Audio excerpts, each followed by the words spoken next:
সূর্য, তোমার পায়ে ব্যান্ডেজ, মাথায় ব্যান্ডেজ, তোমার কি হয়েছে?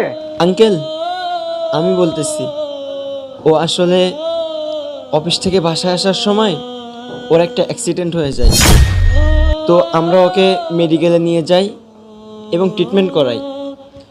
তো এমনিতেই সব কিছু ঠিকই আছে, কিন্তু একটা প্রবলেম হয়ে গেছে। ডক্টরে বলছে যে ও আর কখনো উঠে দাঁড়াতে পারবে না আঙ্কেল। আচ্ছা ঠিক আছে আঙ্কেল, তাহলে আমি চলে যাচ্ছি। এই দাঁড়ান, কোথায় যাচ্ছেন আপনি এই পঙ্গুকে রেখে? ওকে যেখানে রেখে যাচ্ছেন ওকে খাওয়াবে পড়াবে কে?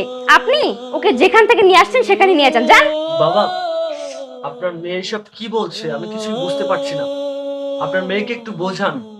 আসলে আমি অসুস্থ একটা মানুষ, আমি বুঝতে পারছি না। আসলে আমি যে অ্যাক্সিডেন্টটা করেছি এটা তো আমার দোষে করিনি, এটা আমার ভাগ্যে হয়তো ছিল। আমার মেয়েকে আমি কি বোঝাবো? আমার মেয়ে তো ঠিকই বলেছে। আমি যদি আগে